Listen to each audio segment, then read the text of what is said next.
സന്തോഷം. ജനങ്ങളുടെയൊക്കെ നല്ല ഭയങ്കരമായ ഒരു അഭിപ്രായമാണ് ഇന്ന് വന്നിരിക്കുന്നത്. അതായത് അവരുടെ ജീവിതത്തിൽ തന്നെ ആദ്യമായിട്ടാണ് ഇങ്ങനെ ഒരു സംഭവം നടക്കുന്നതാണ് അവർ പറയുന്നത്. ഇതുവരെ ഒരു ഫ്രീ സർവീസ് ഇന്നേ വരെ നടന്നിട്ടില്ല. ആദ്യമായിട്ടാണ് അവർ ലൈഫിൽ ഇങ്ങനെ ഒരു സംഭവം നടന്നിരിക്കുന്നത് എന്നവർ പറഞ്ഞു. ഇന്നലെ പെട്ടെന്നായിരുന്നു നമ്മുടെ പാറയിലെ രാഹുൽ ബ്രോ എന്നെ വിളിച്ചിട്ട് നമുക്ക് 3 ലൈൻ ബസ്സാണുള്ളത്. ആ 3 ബസ്സും വേണമെന്ന് പറഞ്ഞു എൻ്റെ അടുത്ത്. അപ്പോൾ പെട്ടെന്ന് പറഞ്ഞപ്പോൾ എനിക്ക് 3 ബസ് എങ്ങനെ തരാൻ പറ്റുന്നത് എനിക്കും പെട്ടെന്ന് ഐഡിയ കിട്ടില്ല. അപ്പോൾ പുള്ളി എൻ്റെ അടുത്ത് പറഞ്ഞു മസ്റ്റായിട്ട് ഒരു ബസ്സെങ്കിലും എനിക്ക് തന്നേ പറ്റുള്ളൂ പറഞ്ഞു. അങ്ങനെ കൊടുത്തു. അങ്ങനെ വന്നു. ഇത്ര നേരം ജനങ്ങൾക്കൊക്കെ നല്ല അഭിപ്രായമായിരുന്നു. ഞങ്ങളെ ഹാപ്പിയാണ് തീർച്ചയായിട്ടും. നല്ല അഭിപ്രായമാണ്. ഒട്ടും വിചാരിച്ചില്ല എങ്ങനെയായിരിക്കുന്നത്.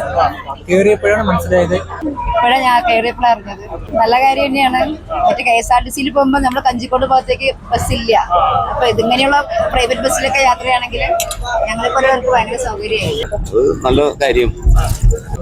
നല്ല കാര്യം. പതിവിൽ കൂടുതൽ ആൾക്കാരുണ്ട്. എങ്ങനെ ഇന്നത്തെ അവസ്ഥ? ഇന്ന് ഒരുപാട് ആൾക്കാരുണ്ട്. ജനങ്ങൾക്ക് ഒരുപാട് സന്തോഷമുണ്ട്. എല്ലാവരും വിജയ്ക്ക് ആശംസകളൊക്കെ നേർന്നുണ്ടായിരുന്നു. ഇത് 4ാമത്തെ. ഇനി ലാസ്റ്റ് ട്രിപ്പ് 7:05 അവസാനിക്കാം. ഇവിടുന്ന് സ്റ്റേഡിയത്തിൽ 6:30 എടുക്കും. എല്ലാവരും അറിഞ്ഞു വരുന്നുണ്ട്. നമ്മൾ വിളിച്ച് കയറുന്നുണ്ട്. നമ്മൾ സ്ഥിരം വരുന്ന ആൾക്കാരുണ്ട്.